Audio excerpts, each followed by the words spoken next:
Hello dear students, good morning all of you. देखिए, जैसा आपको पता है हमारा टॉपिक चल रहा है नरेशन या स्पीच, और इसका पार्ट नंबर 3 हमने प्रीवियस क्लास में पढ़ा था। लेकिन इसमें हमने प्रोनाउन या के पर्सन संबंधी जो परिवर्तन थे इसकी टेबल के बारे में स्टडी किया। लेकिन ये पर्सन्स किसके अकॉर्डिंग चेंज होते हैं ये स्टडी करेंगे हम आज।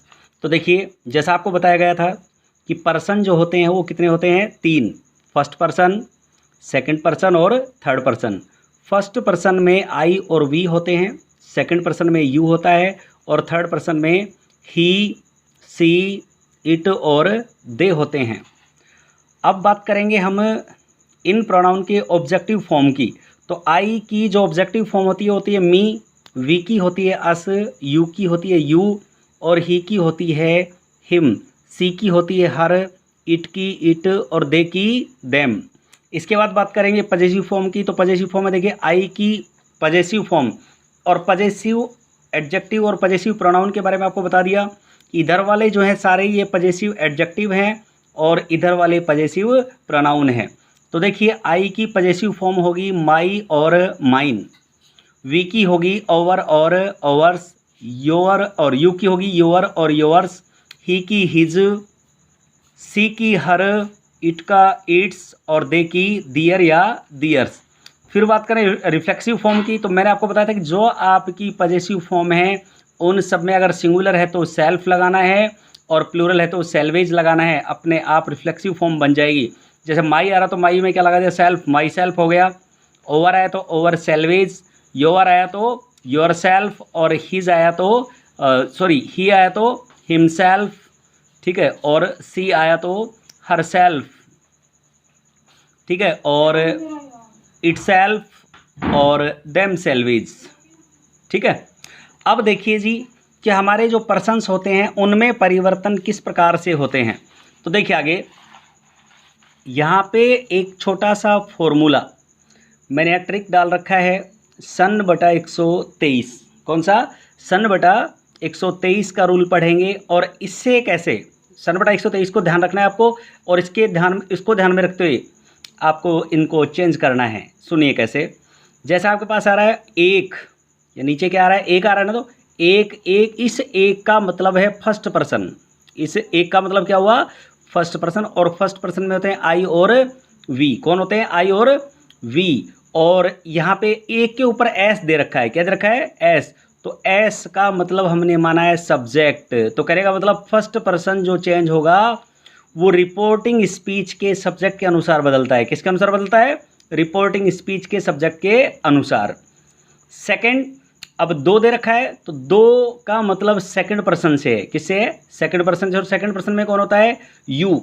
और दो के ऊपर दे रखा है ओ, और ओ बोले तो ऑब्जेक्ट, ठीक है। तो जो हमारा सेकंड पर्सन चेंज होगा वो रिपोर्टिंग स्पीच के ऑब्जेक्ट के अनुसार चेंज होगा। तीन का मतलब थर्ड पर्सन से, और थर्ड पर्सन में ही, सी, इट, दे और कोई भी नाम होता है। और तीन के ऊपर एन दे रखा है तो एन का मतलब नो चेंज से, अर्थात थर्ड पर्सन में कोई चेंज नहीं होगा। तो इस तरह से आपने पढ़ा कि जो हमारे पर्सन्स चेंज होते हैं वो सन बटा 123 के अकॉर्डिंग चेंज होते हैं। इस ट्रिक के माध्यम से हम इसको याद कर सकते हैं, ठीक है। अब देखिए, मैं एक बार आपको टेबल के बारे में एक बार दोबारा से बताना चाह रहा हूँ। अब हमने ये तो पढ़ लिया कि जैसे मान लीजिए हमारे रिपोर्टेड स्पीच में आई आ रहा है। क्या आ रहा है? रिपोर्टेड स्पीच में आई। अब रिपोर्टेड स्पीच में आई आ रहा है तो फर्स्ट पर्सन, और फर्स्ट पर्सन चेंज होता है रिपोर्टिंग स्पीच के सब्जेक्ट के अनुसार।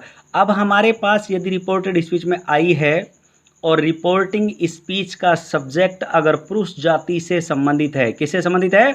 पुरुष जाति से, तो आई के परिवार को ही के परिवार के अनुसार बदलेंगे। आई को ही में, मी को हिम में, माई को हिज में, और माई सेल्फ को हिम सेल्फ में। अब मान लीजिए क्योंकि सब्जेक्टिव फॉर्म सब्जेक्टिव में चेंज होगी, ऑब्जेक्टिव ऑब्जेक्टिव में होगी, पजेसिव पजेसिव में, और रिफ्लेक्सिव रिफ्लेक्सिव में चेंज होगी।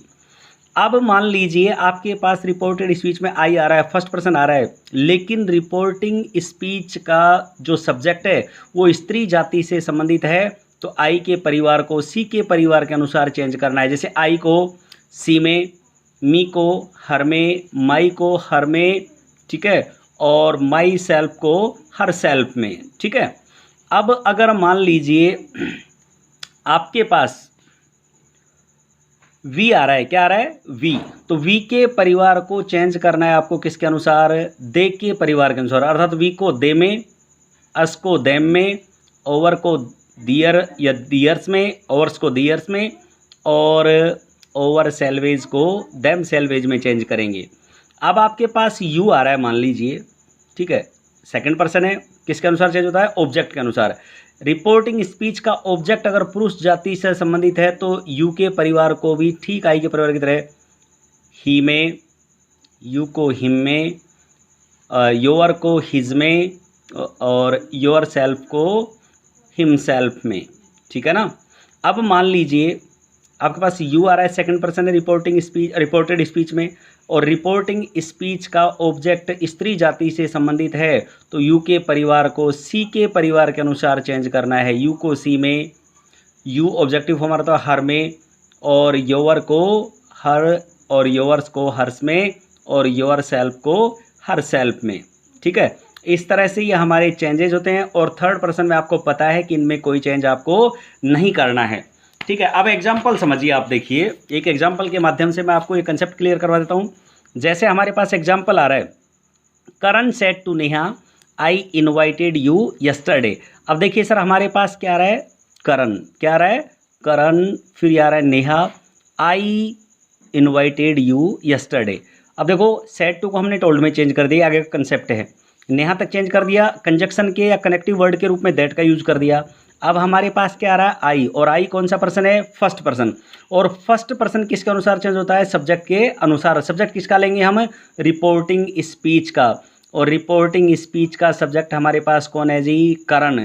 तो करण किसका परिवार है, किसी पुरुष जाति का, मतलब किसी पुरुष जाति से संबंधित है, तो इसका मतलब हुआ कि आई का जो परिवार है वो ही के परिवार के अनुसार चेंज होगा। किसके अनुसार, ही के परिवार के अनुसार। तो आई को चेंज करेंगे किसमें, ही में। इन्वाइटेड वर्ब की सेकंड फॉर्म है, तो टेंस संबंधी रूल में आपने पढ़ा था, जब सेकंड फॉर्म दी हुई तो हेड प्लस वर्ब की थर्ड फॉर्म में चेंज करेंगे।